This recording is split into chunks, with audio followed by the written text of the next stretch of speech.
Genius, ये शब्द सुनते ही हमें दुनिया के सबसे महान साइंटिस्ट एल्बर्ट आइंस्टाइन याद आते हैं, जिन्हें दुनिया का सबसे बुद्धिमान व्यक्ति माना जाता है। यहाँ तक कि 14 मार्च को इनका बर्थडे जीनियस डे के रूप में मनाया जाता है। वीडियो को पूरा आखिर तक ज़रूर देखना। आप सर आइंस्टाइन के बारे में 32 ऐसी बातें जानोगे जो वाकई आपको हैरान कर देंगी। नंबर 32। जिस साल ग्रेट साइंटिस्ट गैलीलियो गैलीली की डेथ हुई थी, उसी साल सर आइजक न्यूटन का जन्म हुआ था। और जिस साल ग्रेट साइंटिस्ट जेम्स मैक्सवेल की डेथ हुई थी, उसी साल सर एल्बर्ट आइंस्टाइन का जन्म हुआ था। नंबर 31। आइंस्टाइन का ये फोटोग्राफ देख रहे हैं आप? कुछ समय पहले इस फोटो को नीलाम किया गया। ये 80 लाख रुपए में बिकी। इस मशहूर तस्वीर पर इस महान साइंटिस्ट के सिग्नेचर भी हैं। इस फोटो को प्रिंसटन यूनिवर्सिटी में 14 मार्च 1951 को आइंस्टाइन के 72वें बर्थडे पर खींचा गया था। फोटोग्राफर आइंस्टाइन को मुस्कुराने के लिए कह रहा था, लेकिन सर आइंस्टाइन उस दिन कई फोटोग्राफर्स के लिए ऐसा कर चुके थे, इसलिए हंसने की बजाय उन्होंने जीभ बाहर निकाल दी। नंबर 30। आइंस्टाइन ने अपनी अंतिम सांस लेते वक्त कुछ शब्द कहे थे जो कि जर्मन भाषा में थे। अनफॉर्चुनेटली जो व्यक्ति उस समय उनके साथ मौजूद था वो जर्मन भाषा नहीं जानता था। इसी कारण उनके अंतिम शब्द हमेशा के लिए राज बनकर दफन हो गए। नंबर 29। आइंस्टाइन के पास बहुत युवा आया करते थे। वो आइंस्टाइन से उनकी सक्सेस का राज पूछते थे। एक बार एक युवा उनके पास आया और कहने लगा, सर आज सारी दुनिया में आपका नाम है, लोग आपकी तारीफ करते नहीं थकते। प्लीज़ मुझे बताइए कि महान बनने का मूल मंत्र क्या है। जानते हो दोस्तों आइंस्टाइन ने क्या कहा? सिर्फ एक शब्द, लगन। नंबर 28। एक जीनियस होते हुए भी इस महान वैज्ञानिक की याददाश्त बेहद कमज़ोर थी। वो नाम, तारीखें और टेलीफोन नंबर्स भूल जाते थे। यहाँ तक कि उन्हें खुद का नंबर भी याद नहीं रहता था। एक बार उनके सहकर्मी ने उनसे उनका टेलीफोन नंबर मांगा। आइंस्टाइन पास रखी डायरेक्टरी में अपना नंबर ढूंढने लगे। सहकर्मी हैरान होकर बोला, आपको खुद का टेलीफोन नंबर भी याद नहीं है? आइंस्टाइन ने कहा, नहीं, किसी ऐसी चीज़ को भला क्यों याद रखूं जो मुझे किताब में ढूंढने से मिल जाती है। नंबर 27। उनकी याददाश्त से जुड़ा एक और किस्सा बेहद मशहूर है। एक बार आइंस्टाइन प्रिंसटन यूनिवर्सिटी से कहीं जाने के लिए ट्रेन से सफ़र कर रहे थे। ट्रेन कंडक्टर सभी पैसेंजर्स की टिकट को पंचिंग करते हुए आइंस्टाइन के पास आया और उनसे टिकट दिखाने को कहा। आइंस्टाइन टिकट अपनी जेब में ढूंढने लगे और जेब में टिकट ना मिलने पर उन्होंने अपने सूटकेस को चेक किया। जब सूटकेस में भी टिकट नहीं मिला तो वो अपनी सीट के आसपास खोजने लगे। कंडक्टर आइंस्टाइन को अच्छी तरह जानता था। उसने कहा कि यदि आपकी टिकट गुम हो गई है तो कोई बात नहीं, मुझे विश्वास है कि आपने टिकट ज़रूर खरीदी होगी। और ये कहकर वो दूसरे पैसेंजर्स की टिकट चेक करने लगा। लेकिन जब उसने देखा कि अभी भी आइंस्टाइन अपनी सीट के नीचे टिकट ढूंढ रहे हैं, तब वो फिर से आइंस्टाइन के पास आया। फिर उनसे कहा कि वो टिकट के लिए परेशान ना हों, उनसे टिकट नहीं मांगा जाएगा। कंडक्टर की यह बात सुनकर आइंस्टाइन ने कहा, वो सब तो ठीक है, लेकिन बिना टिकट के मुझे पता कैसे चलेगा कि मैं जा कहाँ रहा हूँ। नंबर 26। आइंस्टाइन अपनी जनरल और स्पेशल थियोरी ऑफ रिलेटिविटी की वजह से पूरी दुनिया में जाने जाते हैं, लेकिन बहुत कम लोग जानते हैं कि 1921 में उनको Nobel prize theory of relativity के लिए नहीं, बल्कि फोटो इलेक्ट्रिक इफेक्ट की खोज के लिए दिया गया था। नंबर 25। आइंस्टाइन के सिद्धांत बेहद मुश्किल थे। उस समय बहुत कम लोग ऐसे थे जो उनके सिद्धांतों को समझ पाए थे। एक बार किसी ने आइंस्टाइन की पत्नी से पूछा, क्या आप अपने पति की थियोरी को समझती हैं? नहीं, उन्होंने बड़े आदर से जवाब दिया, लेकिन मैं अपने पति को समझती हूँ और उन पर भरोसा किया जा सकता है। नंबर 24। आइंस्टाइन को बाल कटवाना बिल्कुल पसंद नहीं था। उनके बाल हमेशा बिना कंघी किए होते थे। आज आइंस्टाइन का बिना कंघी किया हुआ hair style genius hair style के रूप में देखा जाता है। नंबर 23। इतने बड़े साइंटिस्ट होने के बावजूद भी वे कार चलाना नहीं जानते थे और समुद्री यात्रा उन्हें बहुत पसंद थी, पर तैरना नहीं आता था। नंबर 22। सर आइंस्टाइन को जुराबे पहनना बिल्कुल पसंद नहीं था। एक बार अपने बचपन के बारे में बताते हुए वो बोले, मेरे पैर की उंगलियां इतनी बड़ी थी कि बचपन में हमेशा मेरी जुराबें फट जाया करती थी। मैं इस बात से इतना परेशान रहता था कि मैंने जुराबें पहनना ही छोड़ दी।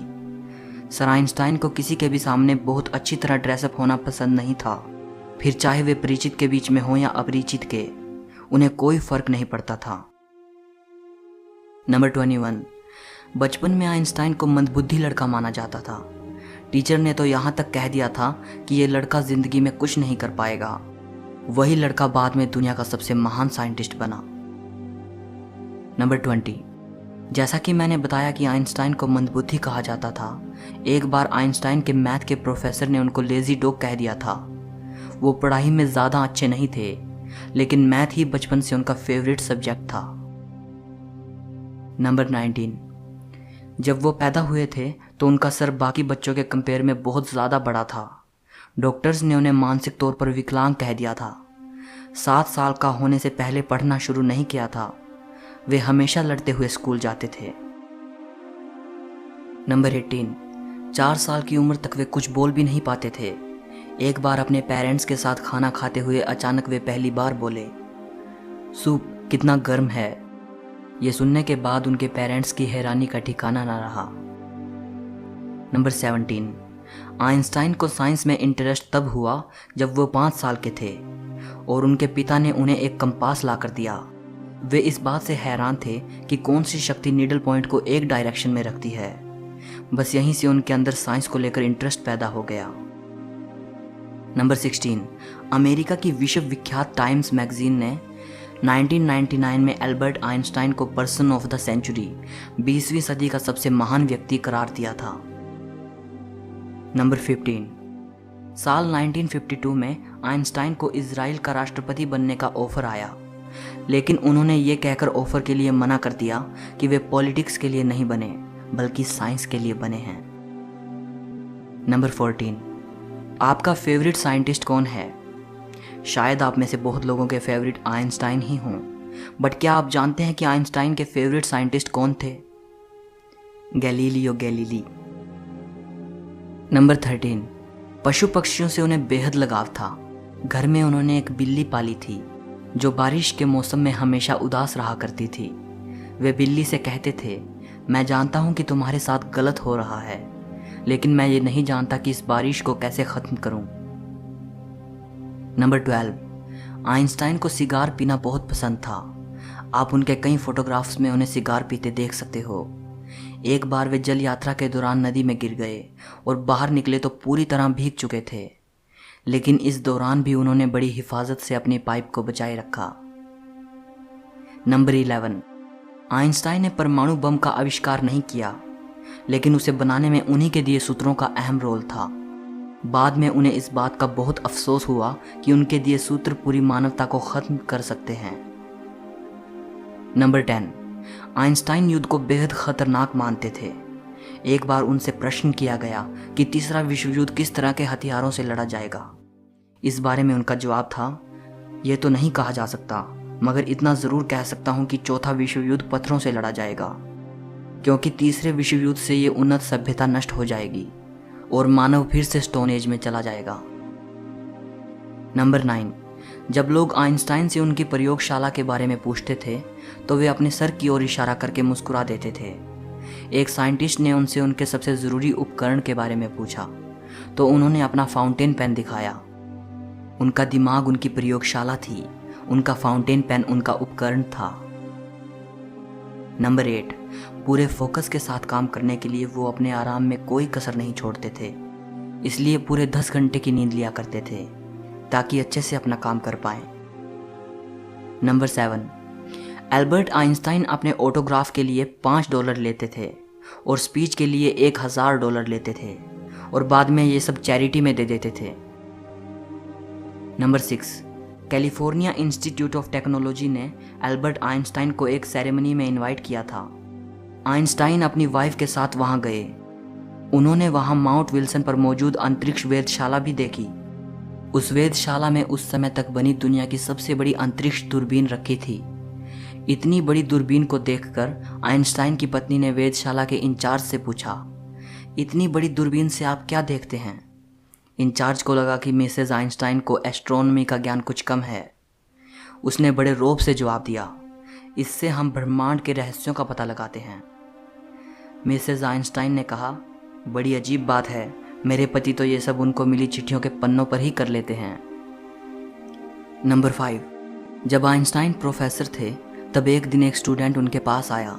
वो बोला, इस साल की परीक्षा में वही प्रश्न आए हैं जो पिछले साल की परीक्षा में आए थे। आइंस्टाइन ने कहा, हाँ लेकिन इस साल उत्तर बदल गए हैं।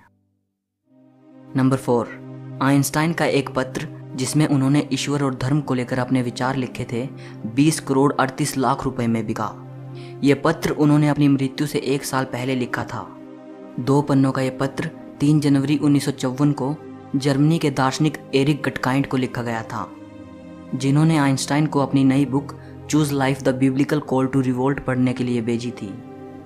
इस बुक के जवाब के तौर पर आइंस्टाइन ने एरिक को यह पत्र लिखा था। पत्र में वो कहते हैं, मेरे लिए भगवान कुछ भी नहीं बल्कि लोगों की कमजोरी से पैदा हुआ एक शब्द है। बाइबल आदरणीय तो है लेकिन प्राचीन कहानियों का संग्रह मात्र है। वे आगे लिखते हैं, किसी तरह की व्याख्या चाहे वो कितनी ही रहस्यमयी क्यों ना हो, इस बारे में उनके विचारों को नहीं बदल सकती। नंबर 3, आइंस्टाइन की मृत्यु के बाद डॉक्टर थॉमस हार्वे ने आइंस्टाइन की फैमिली की इजाज़त लिए बगैर ही उनके दिमाग को रिसर्च के लिए निकाल लिया था। इस हरकत के लिए डॉक्टर हार्वे को नौकरी से निकाल दिया गया, लेकिन उन्होंने कहा कि ऐसा उन्होंने सिर्फ रिसर्च के लिए किया है और वो वादा करते हैं कि आइंस्टाइन के दिमाग पर रिसर्च करेंगे। उनके दिमाग को 20 सालों तक एक जार में रखा गया और उस पर रिसर्च की गई। रिसर्च में पाया गया कि उनके दिमाग में आम इंसान से ज़्यादा सेल्स थे। यही वजह थी कि उनका दिमाग बहुत असाधारण सोचता था। नंबर 2, आइंस्टाइन अगर चाहते तो और भी जी सकते थे।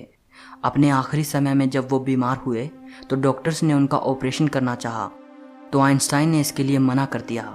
उन्होंने कहा, अब ज़िंदगी को मशीनों के सहारे चलाना बेकार है। मैं अपनी ज़िंदगी जी चुका हूँ, आर्टिफिशियल तरीके से जीने में कोई मज़ा नहीं। नंबर 1, सोरबोन यूनिवर्सिटी में 1930 में आइंस्टाइन ने कहा था, अगर मेरी थियोरी सही साबित हो जाती है तो जर्मन मुझे आदर्श जर्मन नागरिक कहेगा और फ्रांस मुझे विश्व नागरिक का सम्मान देगा। लेकिन अगर गलत साबित होती है तो फ्रांस मुझे जर्मन कहेगा और जर्मन मुझे यहूदी कहेगा। सो इस वीडियो के लिए इतना ही। इस महान वैज्ञानिक की ये बातें अगर आपको पसंद आई हों तो लाइक ज़रूर करना। कमेंट करके मुझे बताइएगा कि आपकी सर एल्बर्ट आइंस्टाइन के बारे में क्या राय है।